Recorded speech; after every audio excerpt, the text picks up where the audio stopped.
La Bible en un an, la 274e journée, le livre du prophète Sophonie, chapitre 1, verset 1 au chapitre 3, verset 20, le livre des psaumes, chapitre 73, verset 1 à 28, le livre des proverbes, chapitre 24, verset 23 à 26, l'épître de Paul aux Philippiens, chapitre 4, versets 2 à 23. Le livre de Sophonie, chapitre 1. Parole de l'Éternel adressée à Sophonie, fils de Cushi, et descendant de Gedalia, d'Amaria et d'Ézéchias, durant le règne de Josias, fils d'Amon, sur Juda. Je ferai tout disparaître de la surface de la terre, déclare l'Éternel. Je ferai disparaître les hommes et les bêtes, les oiseaux du ciel et les poissons de la mer, et tout ce qui fait trébucher les méchants. J'exterminerai les hommes de la surface de la terre, déclare l'Éternel. Je déploierai ma puissance contre Juda et contre tous les habitants de Jérusalem. Je supprimerai de cet endroit ce qui reste de Baal, le nom de ses ministres et les prêtres avec eux, ceux qui se prosternent sur les toits devant les corps célestes, ceux qui se prosternent en jurant par l'Éternel, tout en jurant par leur roi. Je supprimerai ceux qui se sont détournés de l'Éternel, ceux qui ne cherchent pas l'Éternel et qui ne le consultent pas. Silence devant le Seigneur, l'Éternel. En effet, le jour de l'Éternel est proche, car l'Éternel a préparé un sacrifice. Il a consacré ses invités. Le jour du sacrifice de l'Éternel, j'interviendrai contre les princes et les fils du roi, et contre tous ceux qui portent des habits étrangers. Ce jour-là, j'interviendrai contre tous ceux qui sautent par-dessus le seuil, pour remplir de violence et de fraude la maison de leur Seigneur. Ce jour-là, déclare l'Éternel, il y aura des cris à la porte des poissons, des lamentations dans la ville neuve, et un grand désastre sur les collines. Gémissez, habitants de Maktesh, car le peuple des marchands est détruit, tous les peseurs d'argent sont supprimés. À ce moment-là, je fouillerai Jérusalem avec des lampes, et j'interviendrai contre les hommes immobiles sur leur lit, ceux qui disent dans leur cœur, l'Éternel ne fait ni bien ni mal. Leurs richesses seront pillées et leurs maisons seront détruites. Ils ont construit des maisons, mais ils ne les habiteront plus. Ils ont planté des vignes, mais ils n'en boiront pas le vin. Le grand jour de l'Éternel est proche. Il est proche. Il arrive très vite. Le jour de l'Éternel fait entendre sa voix, et le héros pousse des cris amers. Ce jour est un jour de fureur, un jour de détresse et d'angoisse, un jour de ruine et de destruction, un jour de ténèbres et d'obscurité, un jour de nuages et de brouillard. Un jour où retentiront la trompette et les cris de guerre contre les villes fortifiées et les hautes tours. Je plongerai les hommes dans la détresse et ils marcheront comme des aveugles parce qu'ils ont péché contre l'Éternel. Leur sang sera versé comme de la poussière et leurs intestins comme du fumier. Ni leur argent ni leur or ne pourront les délivrer le jour de la fureur de l'Éternel. Toute la terre sera dévorée par le feu de sa jalousie, car il détruira, et ce sera terrifiant, tous les habitants de la terre. Le livre de Sophonie, chapitre 2. Réfléchissez et examinez-vous, nation dépourvue de honte, avant que le décret ne survienne, et que ce jour ne disparaisse comme la balle, avant que la colère ardente de l'Éternel ne vous atteigne, avant que le jour de la colère de l'Éternel ne vous atteigne. Cherchez l'Éternel, vous, tous les humbles du pays, qui mettez ses règles en pratique. Recherchez la justice, recherchez l'humilité. Peut-être serez-vous épargnés le jour de la colère de l'Éternel. En effet, Gaza sera abandonné, Ascalon sera dévasté, Asdod sera chassé en plein midi, Ekron sera déraciné. Malheur aux habitants des régions maritimes, à la nation des Chrétiens. L'Éternel a parlé contre toi, Canaan, pays des Philistins. Je te détruirai, tu n'auras plus d'habitants. Les régions maritimes deviendront des pâturages, des terrains pour les bergers et des parcs pour les troupeaux. Ces régions seront pour le reste de la communauté de Juda. C'est là qu'ils conduiront leurs troupeaux. Ils se reposeront le soir dans les maisons d'Ascalon, car l'Éternel, leur Dieu, interviendra pour eux, et il ramènera leurs déportés. J'ai entendu les injures de Moab et les sarcasmes des Ammonites quand ils insultaient mon peuple et s'attaquaient à ses frontières. C'est pourquoi, aussi vrai que je suis vivant, déclare l'Éternel, le Maître de l'univers, le Dieu d'Israël, Moab sera pareil à Sodome et les Ammonites pareils à Gomorrhe, un endroit couvert de ronces, une mine de sel, un désert pour toujours. Le reste de mon peuple les pillera, ce qui subsiste de ma nation les aura en héritage. Voilà ce qui leur arrivera à cause de leur orgueil, parce qu'ils ont insulté le peuple de l'Éternel, le Maître de l'univers, et se sont attaqués à lui. L'Éternel sera redoutable contre eux, car il supprimera tous les dieux de la terre. Alors chacun l'adorera dans son pays, dans toutes les îles des nations. Vous aussi les Éthiopiens, vous serez transpercés par mon épée. L'Éternel déploiera sa puissance contre le nord, il détruira la Syrie et il fera de Ninive une terre dévastée, aride comme le désert. Des troupeaux se coucheront au milieu d'elle, des animaux de toute espèce. Même le pélican et le hérisson passeront la nuit parmi ses chapiteaux. Des ululements se feront entendre aux fenêtres. La ruine sera sur le seuil, car les lambris de cèdre seront arrachés. Voilà donc cette ville joyeuse qui siégeait en sécurité et qui disait dans son cœur, « Moi et rien que moi ». Comment? Elle est en ruine. C'est un repère pour les bêtes. Tous ceux qui passeront près d'elle siffleront et agiteront la main. Le livre de Sophonie, chapitre 3. Malheur à la ville rebelle et souillée, à la ville pleine d'oppresseurs. Elle n'écoute aucune voix, elle n'accepte pas la correction, elle ne se confie pas en l'Éternel, elle ne s'approche pas de son Dieu. Ses chefs au milieu d'elle sont des lions rugissants, ses juges sont des loups du soir qui ne gardent rien pour le matin. Ses prophètes sont des indisciplinés, des trompeurs. Ses prêtres profanent les choses saintes, ils violent la loi. Au milieu d'elle, l'Éternel est juste, il ne commet aucune injustice. Chaque matin, il rend ses jugements, sans jamais y manquer. Mais celui qui est injuste ne connaît pas la honte. J'ai supprimé des nations, leurs tours sont détruites, j'ai dévasté leurs rues. Plus aucun passant, leurs villes sont désertes, plus aucun homme, plus aucun habitant. Je disais, si au moins tu voulais me craindre, accepter la correction, ton habitation ne serait pas détruite. Toutes les interventions dont je t'ai menacé n'arriveraient pas.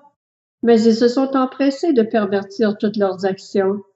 Attendez-moi donc, déclare l'Éternel, le jour où je me lèverai pour le butin, car j'ai décidé de rassembler les nations, de rassembler les royaumes, pour déverser sur eux ma fureur, toute l'ardeur de ma colère. Oui, toute la terre sera dévorée par le feu de ma jalousie. Alors je donnerai au peuple des lèvres pures, afin qu'ils fassent tous appel au nom de l'Éternel, pour le servir d'un commun accord. Venus de plus loin que les fleuves d'Éthiopie, mes adorateurs, ceux que j'ai dispersés, m'apporteront des offrandes. Ce jour-là, tu n'auras plus à rougir de toutes les actions par lesquelles tu as péché contre moi, car alors j'enlèverai du milieu de toi ceux qui exultent dans leur orgueil, et tu cesseras de faire l'arrogante sur ma montagne sainte. Je laisserai au milieu de toi un peuple humble et faible qui trouvera son refuge dans le nom de l'Éternel. Le reste d'Israël ne commettra pas d'injustice, il ne dira pas de mensonge, et il n'aura pas dans la bouche une langue trompeuse, mais ils pourront manger et se coucher sans que personne ne les trouble. Pousse des cris de joie, fille de Sion, pousse des cris d'allégresse, Israël. Réjouis-toi et exulte de tout ton cœur, fille de Jérusalem. L'Éternel a détourné de toi les jugements, il a éloigné ton ennemi. Le roi d'Israël, l'Éternel, est au milieu de toi.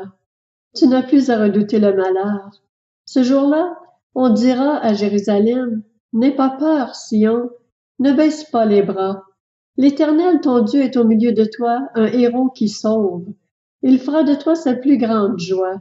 Il gardera le silence dans son amour, puis il se réjouira à grands cris à ton sujet. Je rassemblerai ceux qui sont dans les tristesses, loin des fêtes solennelles. ceux qui sont loin de toi, sous le poids du déshonneur. À ce moment-là, j'agirai contre tous tes oppresseurs.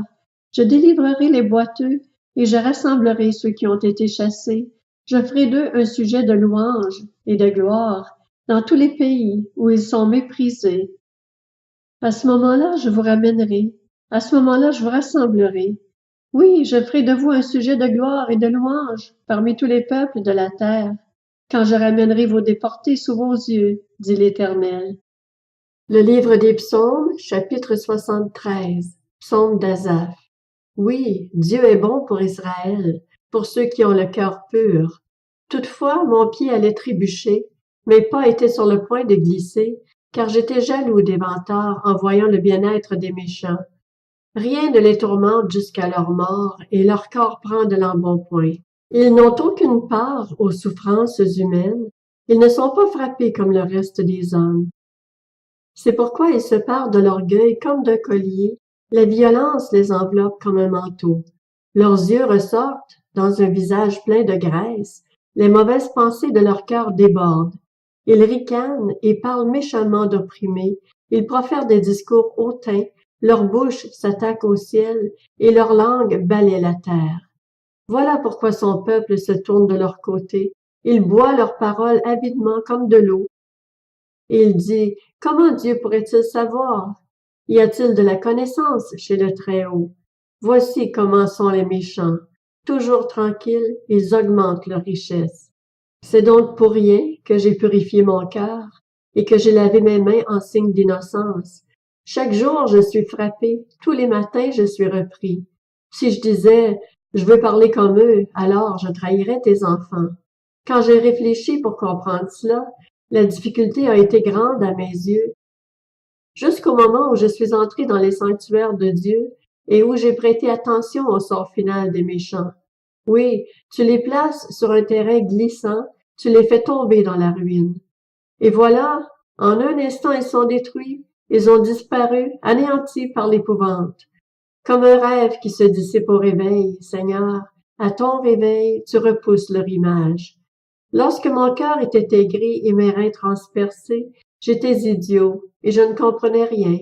J'étais devant toi comme une bête. Cependant, je suis toujours avec toi. Tu m'as empoigné la main droite, tu me conduiras par ton conseil, puis tu me prendras dans la gloire. Qui d'autre ai-je au ciel? Et sur la terre, je ne prends plaisir qu'en toi. Mon corps et mon cœur peuvent s'épuiser. Dieu sera toujours le rocher de mon cœur et ma bonne part. Oui, ceux qui s'éloignent de toi vont à leur perte, se réduit au silence tous ceux qui te sont infidèles. Pour moi, mon bonheur, c'est de m'approcher de Dieu. Je place mon refuge en toi, Seigneur, éternel, afin de raconter tout ce que tu fais. Le livre des Proverbes, chapitre 24. Voici encore ce qui vient des sages. Il n'est pas bien d'être partial dans un jugement. Celui qui dit aux méchants, tu es juste, les peuples le maudissent. Les nations s'indignent contre lui. Ainsi, ceux qui le punissent s'en trouvent bien, et le bonheur vient sur eux comme une bénédiction. Une réponse franche est comme une embrassade. L'Épître aux Philippiens, chapitre 4. J'encourage Évodie et Syntyche à vivre en plein accord dans le Seigneur. Toi aussi, mon fidèle collègue, je te demande de les aider, elles qui ont combattu pour l'Évangile avec moi, ainsi qu'avec Clément et mes autres collaborateurs, dont le nom figure dans le livre de vie. Réjouissez-vous toujours dans le Seigneur. Je le répète, réjouissez-vous. Que votre douceur soit connue de tous les hommes. Le Seigneur est proche. Ne vous inquiétez de rien, mais en toute chose faites connaître vos besoins à Dieu, par des prières et des supplications, dans une attitude de reconnaissance. Et la paix de Dieu, qui dépasse tout ce que l'on peut comprendre, gardera votre cœur et vos pensées en Jésus-Christ. Enfin, frères et sœurs, portez vos pensées sur tout ce qui est vrai, tout ce qui est honorable, tout ce qui est juste, tout ce qui est pur, tout ce qui est digne d'être aimé, tout ce qui mérite l'approbation, ce qui est synonyme de qualité morale et ce qui est digne de louange. Ce que vous avez appris, reçu et entendu de moi, et ce que vous avez vu en moi, mettez-le en pratique, et le Dieu de la paix sera avec vous. J'ai éprouvé une grande joie dans le Seigneur, de ce que vous avez enfin pu renouveler l'expression de votre intérêt pour moi. Vous y pensiez bien, mais l'occasion vous manquait. Ce n'est pas à cause de mes besoins que je dis cela, car j'ai appris à être satisfait de ma situation. Je sais vivre dans la pauvreté et je sais vivre dans l'abondance. Partout et en toutes circonstances, j'ai appris à être rassasié et à avoir faim, à être dans l'abondance et à être dans le besoin. Je peux tout par celui qui me fortifie, Christ. Cependant, vous avez bien fait de prendre part à ma détresse. Vous savez vous-même, Philippiens, au début de la prédication de l'Évangile, lorsque j'ai quitté la Macédoine, aucune Église n'a pris part avec moi à un tel échange de contributions. Vous avez été les seuls à le faire. À Thessalonique déjà, et à plus d'une reprise, vous m'avez envoyé de quoi pourvoir à mes besoins. Ce n'est pas que je recherche les dons, mais je désire qu'un fruit abondant soit porté sur votre compte. J'ai tout reçu et je suis dans l'abondance. J'ai été comblé en recevant d'Épaphrodite que vous m'avez envoyé comme un parfum de bonne odeur, un sacrifice que Dieu accepte et qui lui est agréable. Et mon Dieu pourvoira à tous vos besoins conformément à sa richesse, avec gloire en Jésus-Christ. À notre Dieu et Père soit la gloire au siècle des siècles. Amen. Saluez chacun des saints en Jésus-Christ. Les frères qui sont avec moi vous saluent. Tous les saints vous saluent, en particulier ceux de l'entourage de l'empereur. Que la grâce du Seigneur Jésus-Christ soit avec vous tous.